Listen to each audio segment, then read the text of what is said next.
আসসালামু আলাইকুম। আমি কোহিনুর আক্তার, আল্লাহ জাফর ব্যাপারী উচ্চ বিদ্যালয়ের একজন শিক্ষিকা।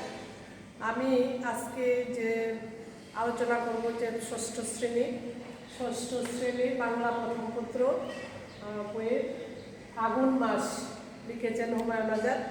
এই কবিতাটি সম্পর্কে আলোচনা করব, কবিতাটি পাঠ করব এবং ছেলেমেয়েদেরকে অবশ্যই এটা পাঠ করার জন্য বলবো আজকে। তাহলে আমরা শুরু করি। এই দেখো একটা ছবি, এখানে একটা ছোট্ট একটা ছবি দেওয়া আছে। এই ছবিটি নিশ্চয়ই তোমরা জানো কি উপলক্ষে বা কি বিষয়ে এই ছবিটি দেওয়া হয়েছে। এই ছবিটি হলো 1952 সালের ভাষা আন্দোলনের স্মরণে একটি শহীদ মিনার। এই শহীদ মিনারটিকে উপলক্ষ করেই হুমায়ুন আজাদ সাহেব ফাগুন মাস কবিতাটি লিখেছেন। আজকে আমরা এই শহীদ মিনার এবং ফাগুন মাস এই দুইটির মধ্যে কী সম্পর্ক এবং কেন এই দুটিকে একত্রে করেছেন কবি, সেইটা পাঠের উদ্দেশ্য আমরা আলোচনা করব। পাঠের উদ্দেশ্যটা হলো মাতৃভাষা ও দেশ প্রেমবোধ বোধে উদ্বুদ্ধ করা। কাদের উদ্বুদ্ধ করা? ছাত্রছাত্রীদের এবং সকলকে উদ্বুদ্ধ করা। এখন পাঠ পরিচিতি, এই পাঠটি কেন লেখা হয়েছে, কবি কেন লিখেছেন? এই পাঠ পরিচিতিটি বাংলাদেশের ইতিহাসে ফাগুন মাসের সঙ্গে 21শে ফেব্রুয়ারি একই সূত্রে গাঁথা। যেটা আমি আগেই বলেছিলাম যে ফাগুন মাস এবং স্মৃতিসৌধ এই দুইটা একই সূত্রে গাঁথা, শহীদ মিনারটা একই সূত্রে গাঁথা, এবং কীভাবে একই সূত্রে গাঁথা সেটা আমরা পরে আলোচনা করব। 1952 সালে এই দিনটিকে রক্ত ঝরা দিন বলা হয়। নিশ্চয়ই তোমরা জানো যে 1952 সালে ভাষা আন্দোলন নিয়ে অনেক কিছু হয়েছে। অনেক বীর ছাত্রছাত্রীরা জীবন দিয়েছেন। এই জন্যই এই দিনটিকে রক্ত ঝরা দিন বলা হয়। ফাগুন মাস কবিতায় তুলে ধরা হয়েছে সুখ ও বেদনার গভীর অনুভূতি। সুখ এবং গভীর বেদনার অনুভূতি হিসাবে ধরা হয়েছে। বনের ভিতর জ্বলে সবুজ আগুন, আত্মদানকারী পূর্বপুরুষদের প্রতি বেদনা ও মমতা। এখানে বলা হয়েছে বনের ভিতর জ্বলে সবুজ আগুন। সবুজ আগুন বলতে বুঝাইছেন যে ফাগুন মাসে প্রত্যেকটি গাছে সবুজ পাতা গজায়, সেই সবুজ পাতা গজানোকেই সবুজ আগুন বলা হয়েছে।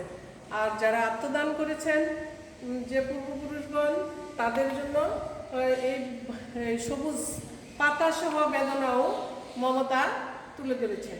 প্রত্যেকের ভিতরে গোলাপ ফুলের মতো এক একটা শহীদ মিনার জেগে উঠেছে।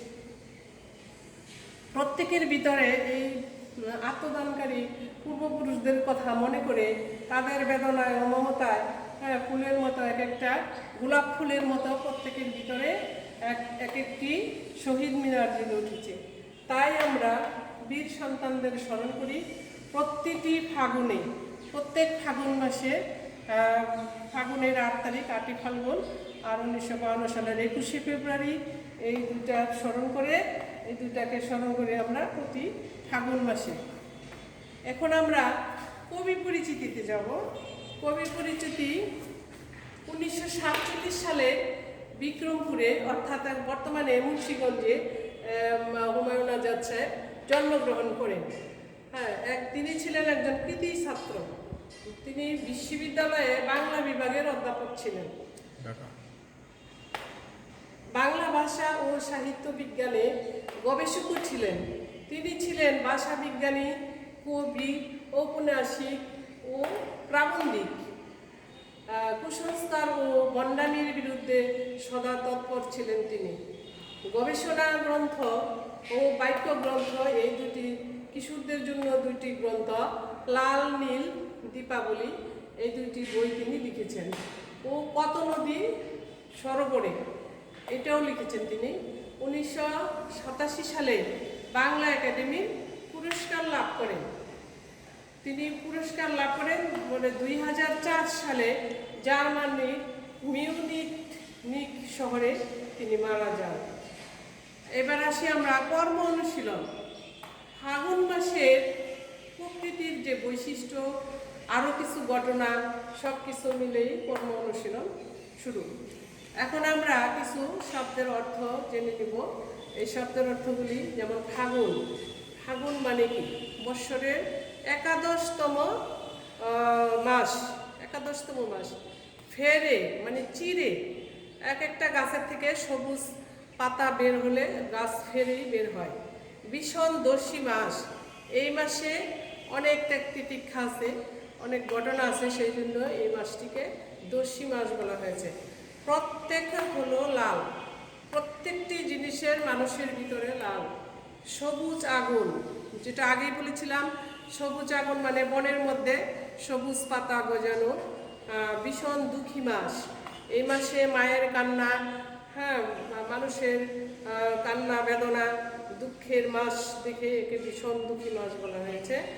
বুকের ক্রোধ ঢেলে।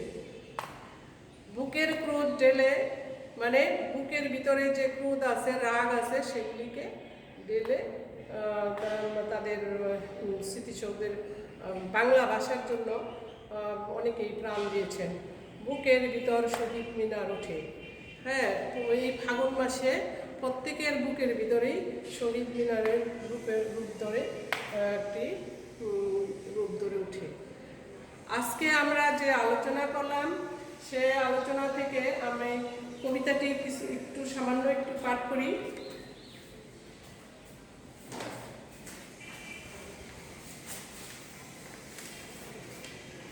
কবিতাটি হলো ফাগুন মাস। আমরা সবাই এটা ভালোভাবে পাঠ করব। হুমায়ুন আজাদ। ফাগুনটা খুব ভীষণ দস্যি মাস, পাথর ঢেলে মাথায় উঁচই ঘাস, হাড়ের মতো শক্ত ডাল ফেলে সবুজ পাতা আবার উঠে বেড়ে, সকল দিকে বনের বিশাল লাল, জিলিক দিয়ে পড়তে হয় লাল। বাংলাদেশের মাঠে বনের তলে ফাগুন মাসে সবুজ আগুন জ্বলে। ফাগুনটা খুব ভীষণ দুঃখী মাস, হাওয়ায় হাওয়ায় ছড়ায় দীর্ঘশ্বাস। ফাগুন মাসে গোলাপ কাঁদে মনে, কান্নারা সব ঠুকরে উঠে মনে।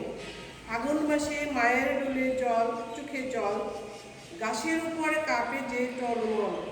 ফাগুন মাসে বোনেরা ওঠে কেঁদে, হারানো ভাই দুই বাহুতে বেঁধে। ফাগুন মাসে বাইরা নামে মাঠে পথে, ফাগুন মাসে দস্যু আসে রথে। ফাগুন মাসে বুকের ক্রোধ ঢেলে, ফাগুন তার আগুন দেয় জেলে। বাংলাদেশের শহর গ্রামে চড়ে, ফাগুন মাসে রক্ত জ্বলে পড়ে। ফাগুন মাসে দুঃখী গোলাপ ফুটে, বুকের ভেতর শহীদ মিনার ওঠে।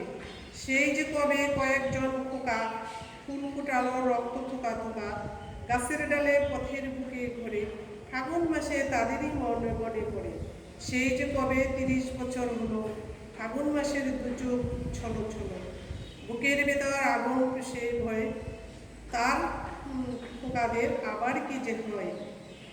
এই কবিতাটি তোমরা অত্যন্ত ভালোভাবে পড়বে এবং একটি বাড়ির কাজ দিলাম, যে কাজটি কবিতাটি ভালো করে পড়ো, 2টি ছকে 2টি দিক লিখো। যেমন ফাগুন মাসের প্রাকৃতিক বৈশিষ্ট্য, কি কি প্রাকৃতিক বৈশিষ্ট্যগুলি আমরা এই কবিতায় পেলাম, সেগুলি আমরা এই ছকে লিখব।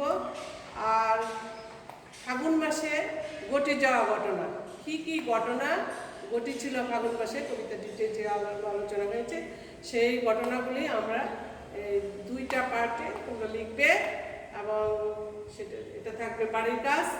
আর ভালোভাবে পাঠ করবে। তোমরা সকলেই ভালোভাবে বাড়িতে থাকো, বা বাবা মার কথা শুনো, আত্মীয় স্বজনের কথা শুনো, ঘরে থেকো। এই বলে সকলকে ধন্যবাদ দিয়ে আমি আমার আজকের ক্লাসটি শেষ করলাম। খোদা হাফেজ।